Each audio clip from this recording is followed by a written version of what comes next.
Oral questions. Leader of the Official Opposition.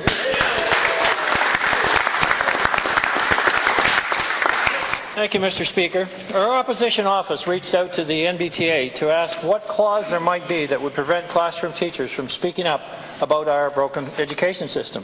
We were advised that it is a labour law, that you have a duty and a loyalty to your employer and cannot speak out against them publicly, whether a teacher or anyone, as it would be considered insubordination and be grounds for dismissal of any job.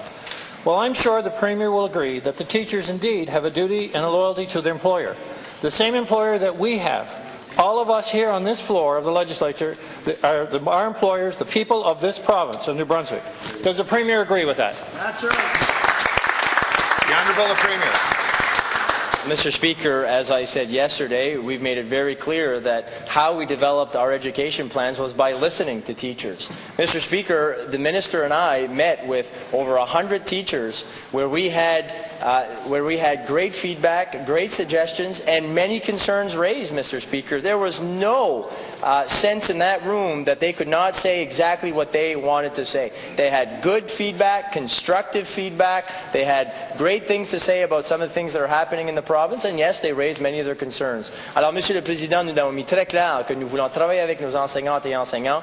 Nous avons un dialogue qui se passe avec eux de façon continue, qui est très positif. De plus, c'est eux, en effet, qui ont été donnés la plus de flexibilité qu'ils n'ont jamais vu avec le plan d'éducation que nous avons mis de l'avant. Monsieur le Président, nous avons bien hâte de continuer à travailler avec eux et bien sûr investir davantage en éducation. Leader of the Official Opposition. Thank you, Mr. Speaker. I'm sure the Premier will value the knowledge that our teachers can share if they are allowed to speak freely. And I would be very willing, or I'd be very interested in seeing the report that was developed from all those responses from, I think it was 100 teachers yesterday, maybe it's 200 today, but however many. I would like to see that report, so I'd appreciate if the Premier could table that. The Premier must understand that we cannot fix our education system without the involvement, as I do. The Premier must also understand that we must find a way for our teachers to feel free to share without worrying about their jobs. This doesn't seem like something that should be terribly difficult to figure out. I will gladly work with the Premier to make this happen sooner than later. Could we develop a clause that would say, teachers, we need your help, we want all of your input, let's talk freely and openly. Would the Premier agree to that, and can we work together on that strategy? Thank you. The Honourable Premier. Monsieur le Président, encore une fois, nous travaillons de façon très proche avec les enseignantes et enseignants de la province. En effet, notre plan d'éducation a été développé en le consultant. De plus, nos plans vont donner plus de flexibilité que jamais à nos enseignantes et enseignants dans la salle de classe pour faire ce qu'ils ont besoin de faire pour obtenir les résultats. What I find odd, Mr. Speaker, is to have the Leader of the Opposition get up today and talk about, again, the fact that he thinks the education systems are broken.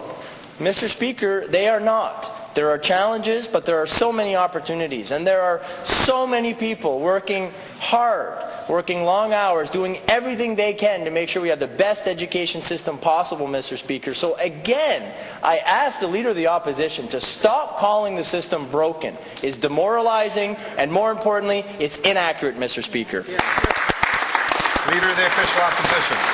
Mr. Speaker, classroom teachers may not yet be able to share their wisdom publicly, but rest assured there are many teachers sharing their priceless knowledge with me privately. Teachers tell me that our education system will not be fixed until parents get support and training as well as teachers.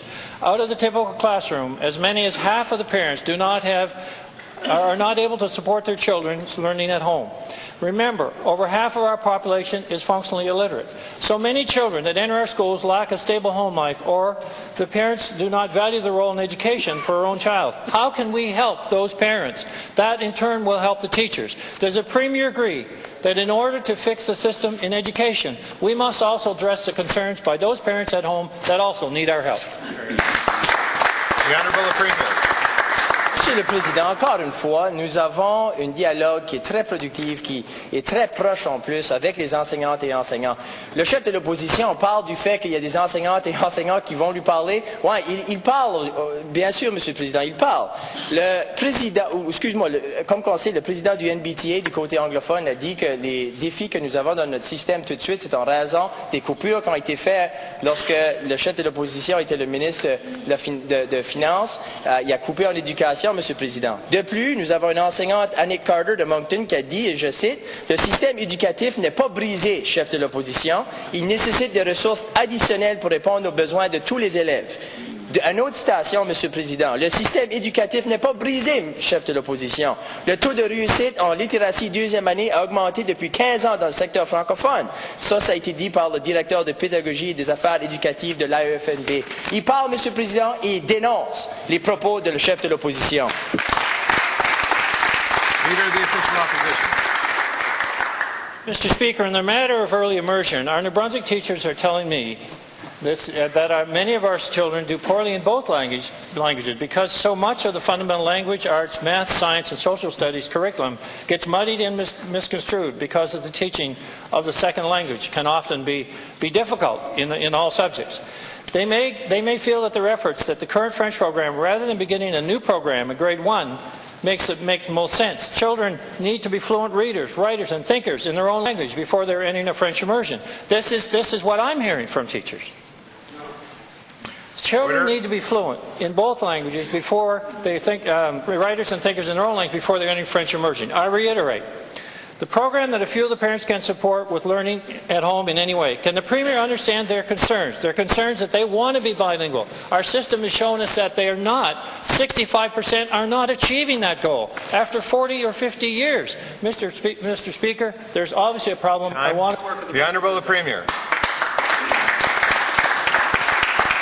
Mr. Speaker, the Leader of the Opposition likes to talk about people coming up to him and talking about these issues. What about all the people that participated in an independent, nonpartisan report that was given to the previous government about French immersion?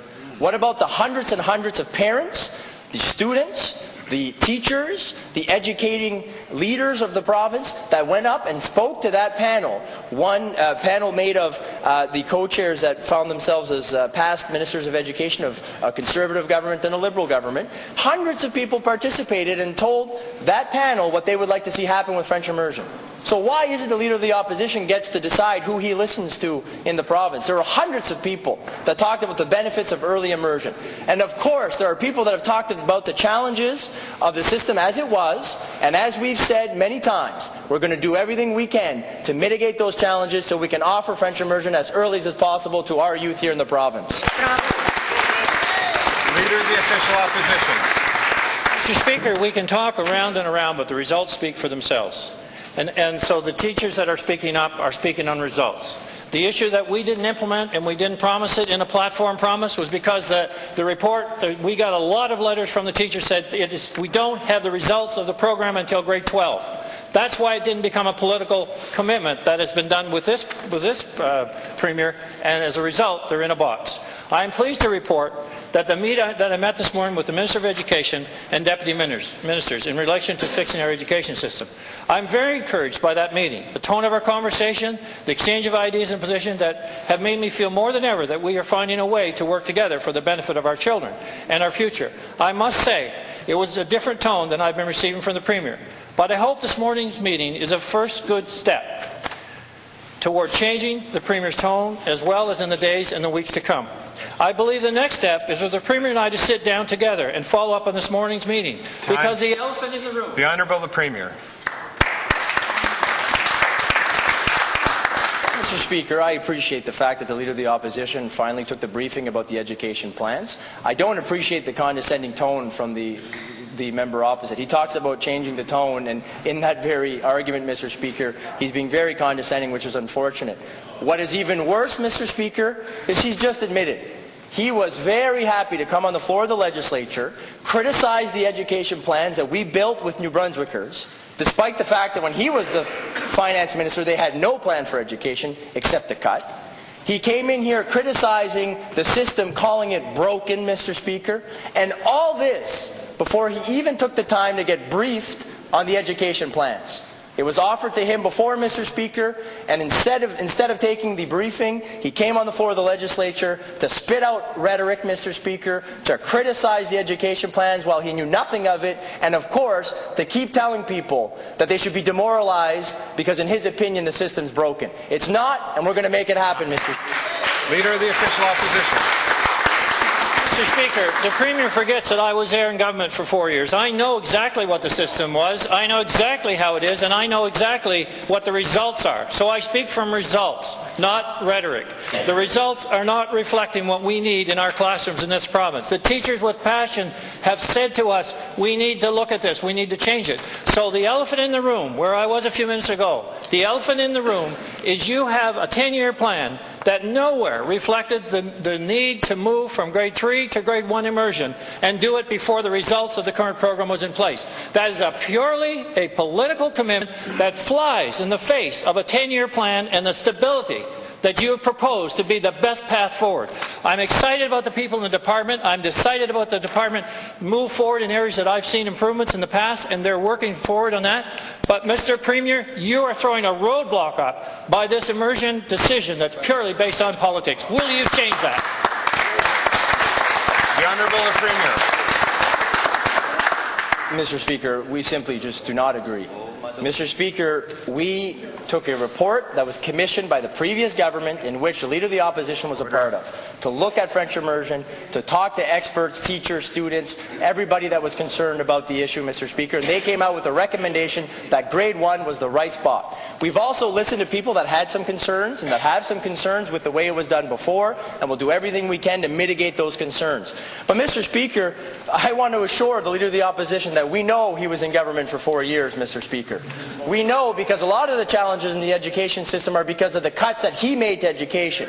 A lot of the problems that we face in our economic growth, Mr. Speaker, is because he thought that he would be able to cut his way to prosperity, Mr. Speaker. We know that he was in government because we saw the worst job creation record ever of any government, Mr. Speaker, because they just don't get it. You can't cut your way to prosperity. You have to invest in people, Mr. Speaker.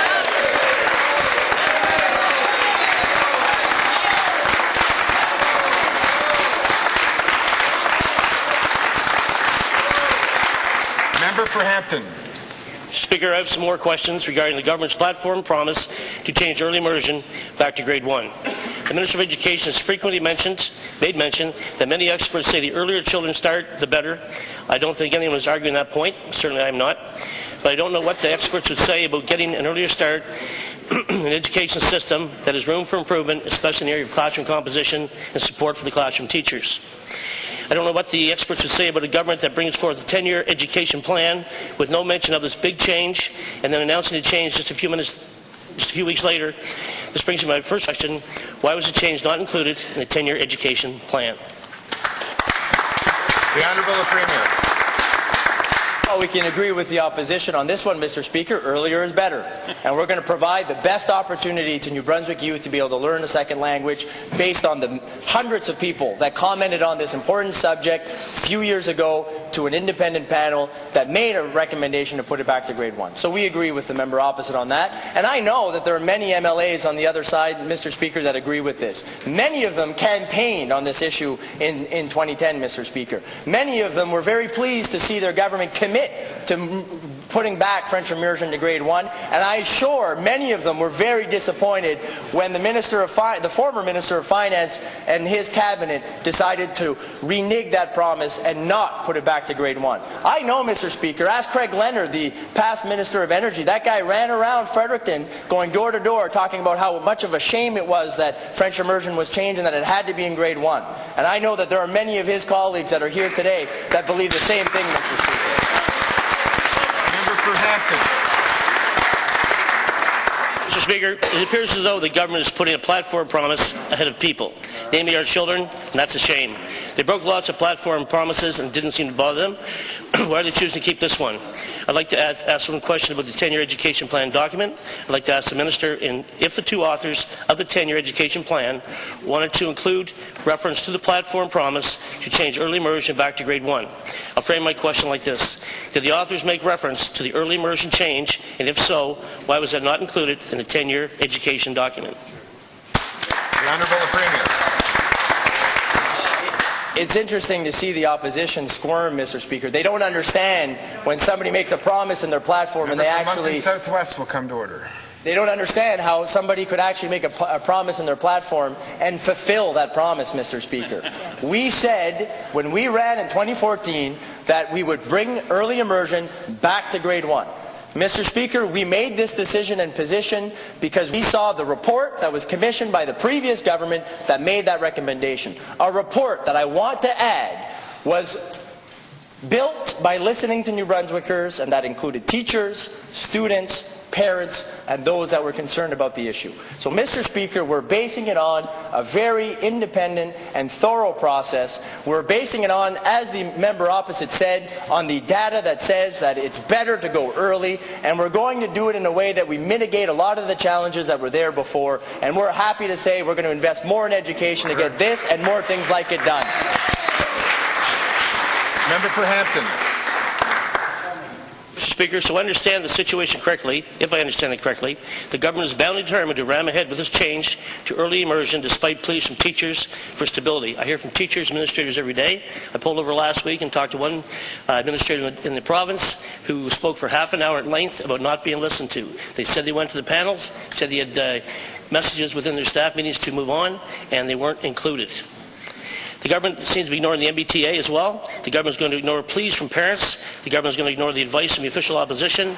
The government is going to ignore the recent education assessments that tell us the system needs work. Why, despite all these red flags, is the government going to shove this change through? The Honourable Premier. Monsieur le Président, encore une fois, nous sommes aucunement en train d'ignorer les enseignantes et enseignants. Monsieur le Président, on peut citer exactement ce qu'ils disent à nouveau. Le système éducatif n'est pas brisé, chef de l'opposition. Il nécessite des ressources additionnelles pour répondre aux besoins de tous les élèves. Faites la citation. Nous sommes d'accord avec eux et c'est exactement ça qu'on va faire, Monsieur le Président. Le système éducatif n'est pas brisé, chef de l'opposition. Le taux de réussite en littératie deuxième année a augmenté depuis 15 ans dans le secteur francophone. Qui a dit, et je finis la citation.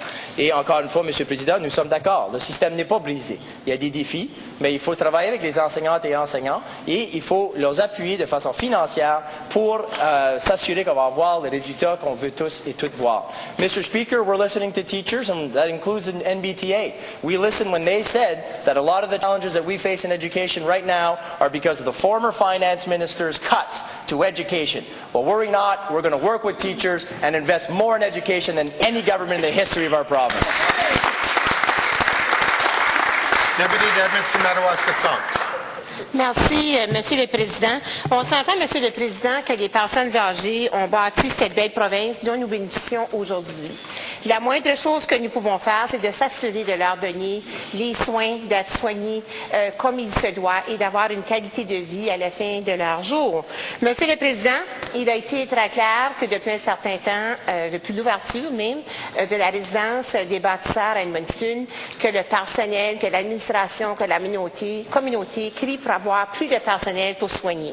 Alors, je demande à la ministre, est-ce qu'elle est prête maintenant d'ajouter du personnel pour de s'assurer qu'on traite bien les personnes âgées?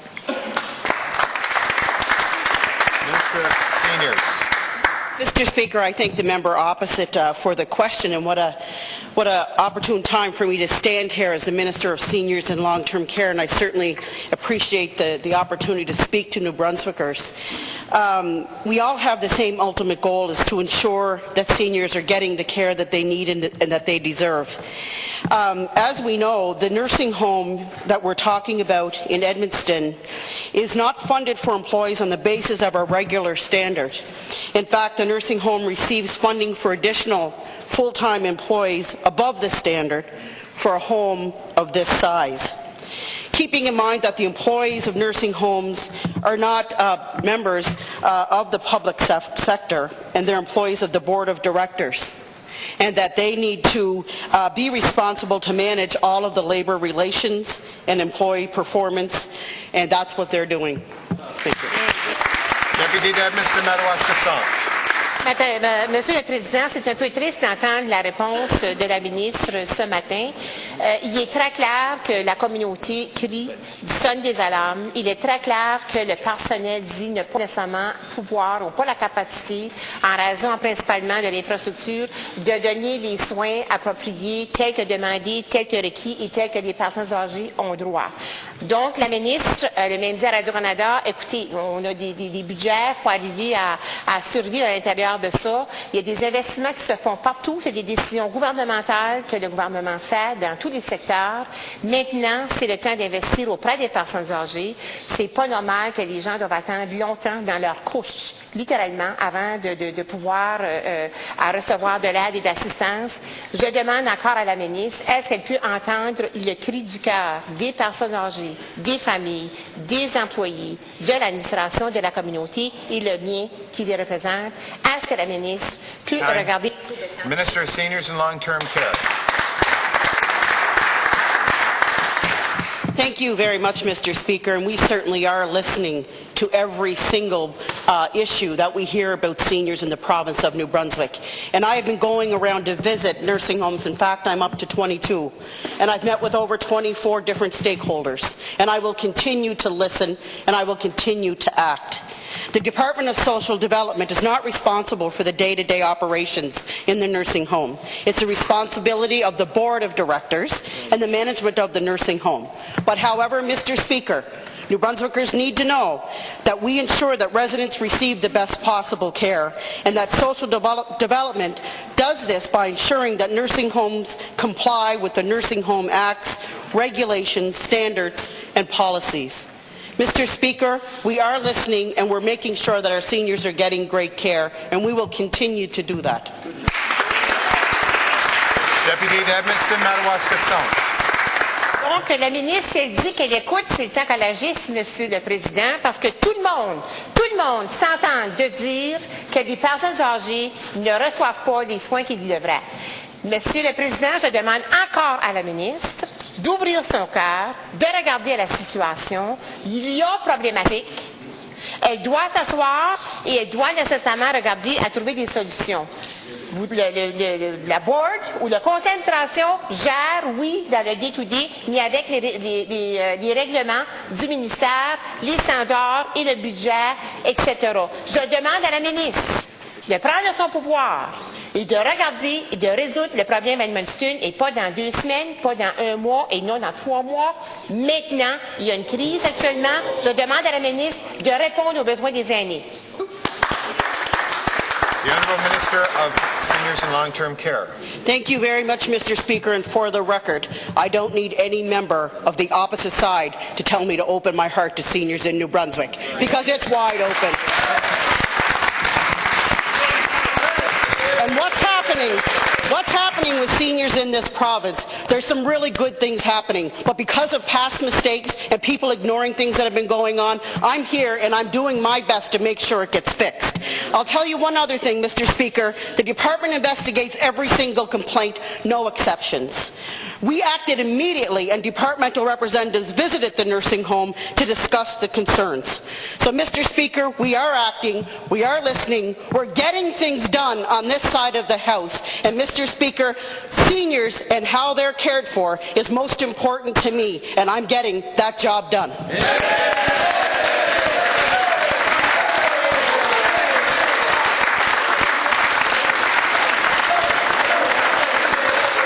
Order. Leader of the Third Party. Order. Thank you, Mr. Speaker. Mr. Speaker, the national average for spending on mental health care across Canada is 7% of provincial health budgets. The Canadian Mental Health Association is encouraging all provinces to increase their spending to 9%. In New Brunswick, we spend under 4%, less than 4% of our health budget on mental health care. As a result, Mr. Speaker, we have a crisis in access to mental health care services in our province. Can the Minister of Health ensure funding for mental health services is brought up to at least the national average in the next budget? The Honourable Minister of Health. Thank you, Mr. Speaker. Mr. Speaker, I know that mental health is a topic near and dear to the member's heart, and he has raised this issue many times during budgetary estimates and the like, and I continue to assure the member opposite, Mr. Speaker, that we are making significant investments in mental health. We're going to continue to make more investments in mental health, Mr. Speaker. There is the Action Plan for Mental Health, which is a 2011 to 2018 action plan. In in there, many initiatives have been undertaken under this government, Mr. Speaker, or continued from the previous government, whether it be the integrated service delivery model, whether it be the FACT teams, whether it be our commitment to look at community treatment orders, whether it be our network of excellence, whether it be the Centre of Excellence that we're going to be investing significant dollars in Hamilton, Mr. Speaker. We do take mental health very seriously, and we are going to continue to invest significant amounts of money in that sector. Leader of the third party. Monsieur le Président, le plan d'action pour la santé mentale au Nouveau-Brunswick n'a pas l'effet voulu. Ici, le montant d'appel à la police répondant à des crises de santé mentale a augmenté à 40% durant les derniers 5 ans. Qu'est-ce que le ministre de la Santé fait pour s'assurer que les patients et patientes de santé mentale ne se retrouvent pas dans le système de justice?